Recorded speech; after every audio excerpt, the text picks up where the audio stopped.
Stop! Right now! Stop! Chevy pickup. Command, we're gonna need you out here. It's him. Stop! Right now! Stop! He's out of the median, just took off northbound. Officers then locate the truck a third time, this time stuck for good, once again in the median. So The snowy high-speed chase and suspicions of double standards in handling a fellow officer. Context: when a traffic threat becomes a public safety incident, high-speed pursuits at night are among the most dangerous situations patrol units face. That risk multiplies in bad weather, especially on snowy or icy roads. In those conditions, every variable becomes harder to predict. Braking distances increase, vehicles slide out of lanes more easily, the likelihood of losing control rises, and a single sharp turn can escalate into a serious multi-vehicle collision.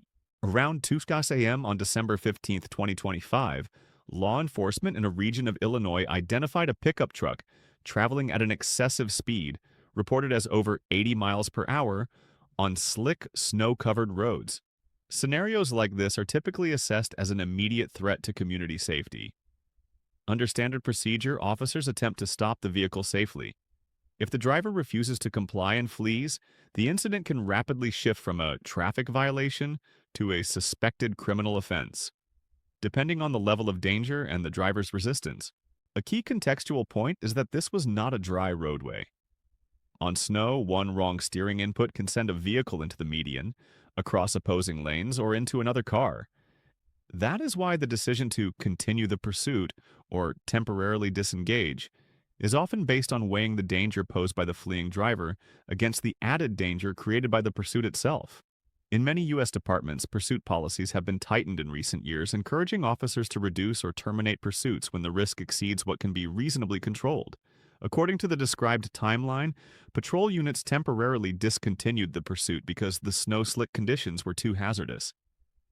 However, when the vehicle was later located again and continued to drive recklessly, the pursuit reignited out of necessity, not only because of speed, but because of the continuing risk of a serious crash involving other motorists. Roadway behavior, signs of impairment, and the rising risk of collision. In reckless driving cases, certain behaviors can indicate that a driver is losing control or experiencing impaired driving ability. Drifting into ruts, climbing onto the median, repeated lane weaving, abrupt directional changes, and, most notably, illegal U-turns. On snowy roads, these actions are even more alarming because they suggest the driver is either misjudging the danger or deliberately disregarding it. The narrative describes the pickup repeatedly entering a snow-covered median, at times appearing to attempt a turnaround at the median area and then traveling in the opposite direction. From the perspective of pursuing officers, this is no longer merely driving fast. It is creating a collision scenario that could materialize at any moment. When a driver attempts a U-turn on a slick surface, especially where other vehicles are present, the probability of head-on impact or cross-traffic collision increases sharply. At this phase, pursuing officers are typically pulled between two simultaneous goals: reducing risk to the community, not allowing the vehicle to continue unchecked, and avoiding escalation into a major crash, not forcing aggressive maneuvers in dangerously slick conditions. For this reason, rather than closing distance immediately, officers may maintain a safer gap, continuously update the vehicle's location and direction, and wait for an opportunity to stop the vehicle more safely, such as when it becomes stuck or is constrained by terrain. Turning point: when the driver's identity fundamentally changes the case. In ordinary pursuits, the driver's motivation often involves avoiding accountability, fear of a DUI arrest, an outstanding warrant, or possession of something illegal. This case contains an unusual turning point. The pursuing officers recognize the driver as a colleague, a deputy within the same system. The moment a colleague is identified can produce two opposing effects: a false relief effect, where some may unconsciously relax vigilance because it's one of ours, expecting the situation can be handled informally or with less force, and a disciplinary crisis effect, where knowing it is a colleague makes the incident more severe, because if the person is intoxicated and fleeing, the behavior damages public trust in the entire system. Within law enforcement organizations, a colleague violation scenario is one of the hardest tests because the institution becomes both enforcer and subject of the standard. If the response appears lenient, public perception shifts toward privilege. If the response is extremely aggressive, internal culture may react as if the organization is turning on its own. That tension is what makes this case a story about double standards and procedural integrity, not just a DUI allegation. Stuck in the snow, a chance to end it, yet the situation drags on. The narrative indicates the pickup became stuck multiple times in the snowy median. In real-world operations, a stuck vehicle is often the best opportunity to conclude a pursuit. The vehicle cannot accelerate, cannot quickly escape, and officers can approach using a safer formation. What draws attention here is that the driver continued trying to spin the wheels and escape, and the incident appeared to extend longer than expected. In a typical case involving a civilian driver, repeated refusal to comply, especially while still attempting to flee, often triggers a faster transition to stronger intervention, road containment, appropriate coercive tools, or increased control tactics. When the subject is a colleague, however, decisions can slow down due to fear of internal consequences or the hope that persuasion will work without escalation. This extended sequence contributes to a common public perception. Officers handle colleagues differently than they handle civilians. Whether that perception is fully accurate or not, it becomes a major communications risk because public evaluations of justice are shaped not only by outcomes, but also by how authorities behave in real time. Suspected intoxication. When physical behavior becomes evidence, when the driver ultimately exited the vehicle, the narrative describes signs consistent with intoxication: unsteady walking, inability to maintain balance, falling, and a strong odor of alcohol. Whiskey. In DUI investigations, these are treated as observable indicators and are typically documented in written reports. Their legal weight increases significantly when recorded by body-worn cameras or dashboard cameras. In DUI cases, key evidence commonly includes video showing driving behavior, weaving, median entry, speeding, video showing physical coordination, walking, movements, officer observations, odor of alcohol, red eyes, slurred speech, chemical testing, breath or blood, if obtained timeline records and custody assert monitoring continuity. Here the case becomes particularly sensitive because the suspect is not only alleged to be intoxicated, but is also a law enforcement officer, someone who understands what becomes evidence and what can be used against them.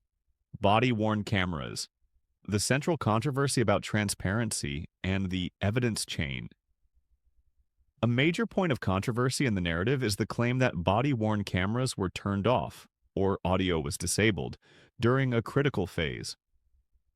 Modern body camera policies generally restrict deactivation during enforcement and arrest situations, allowing it only under narrow, well-defined exceptions, though exact rules vary by agency.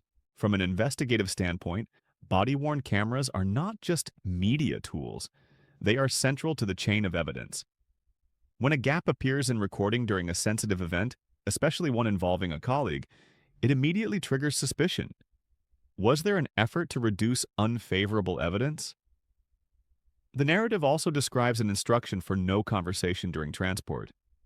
In practice, limiting communication can be explained in different ways: to avoid escalating a drunk subject's agitation, to reduce risk during transport, or, under a skeptical interpretation, to prevent the subject from making incriminating statements on camera. Because multiple interpretations exist, an internal investigation typically focuses on body camera policy, who may deactivate and under what conditions, whether a reason must be documented. Device logs. Many systems record timestamps for activation, deactivation, and related actions. Command decisions. Who made the call and on what basis. Legal impact. Whether missing footage weakens the DUI case. In officer-involved incidents, body camera issues often become hot points because they represent the public promise of transparency. Transfer of the investigation to state police. Reducing conflicts of interest. The narrative mentions the Illinois State Police as the agency taking over the investigation. In risk management terms, this is a common step to reduce the appearance of police investigating their own. If a local department handles the matter internally, the public may suspect bias. A more independent agency can strengthen legitimacy. However, transfer raises important questions. When did transfer occur? Before or after major decisions were made? Was evidence fully preserved before transfer? Did any recording gaps undermine the possibility of independent conclusions?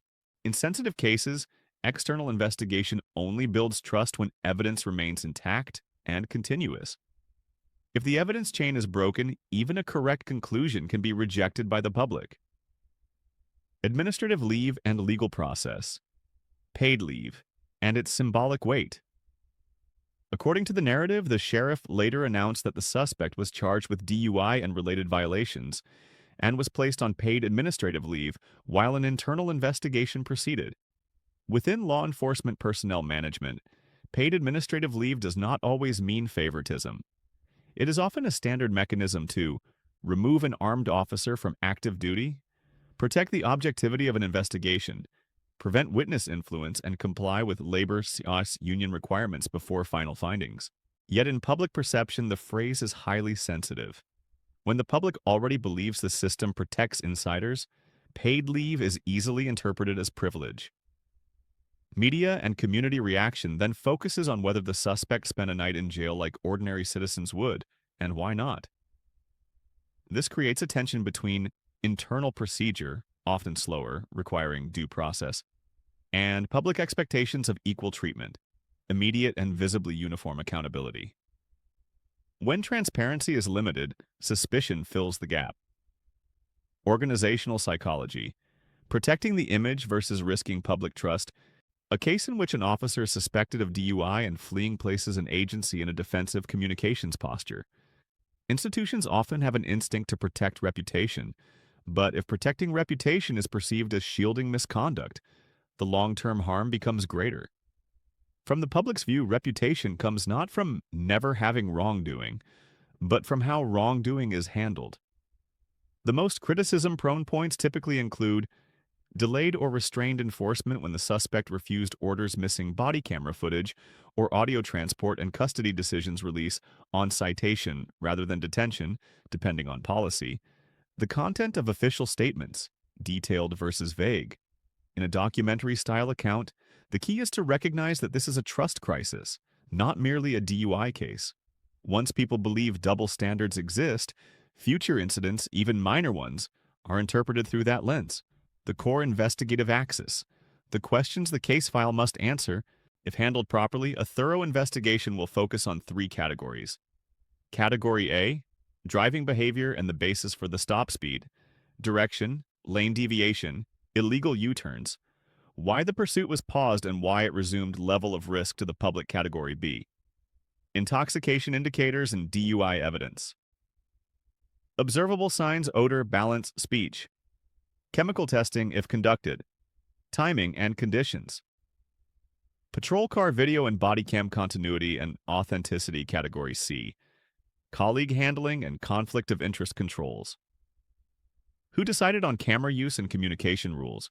Who decided the on-scene handling approach? Why and when the state agency took over internal investigation scope, discipline standards, and conclusions. These factors determine whether the public sees the case as a DUI handled by standard procedure or as a case study in insider leniency. The social meaning, body cam as a promise, not merely technology. In recent years, body-worn cameras have been widely viewed as a tool for reducing conflict between police and communities. When used properly, cameras protect both sides, citizens from abuse and officers from false accusations. But when cameras are turned off at sensitive moments, the issue is not only a data gap, it becomes a trust gap. In this case, the fact that the subject was a colleague makes the camera issue even more sensitive. People do not only ask what happened, they ask why wasn't it fully recorded? In the era of social media, that question can carry as much weight as the DUI allegation itself. Conclusion: a small incident on a snowy road, a major test of fairness. What began as a speeding incident in the early morning hours quickly turned into a test of organizational discipline and public trust. The seriousness is not only the suspected intoxication or the act of fleeing, but the underlying question: can the system apply the same standard to insiders as it applies to the public? At this stage, final conclusions can only be established through a transparent investigation and a complete evidence chain. Yet even before any court ruling, the case leaves a clear social imprint. Where procedure lacks transparency, especially where body cam continuity is broken, public trust can collapse faster than any press statement can restore it.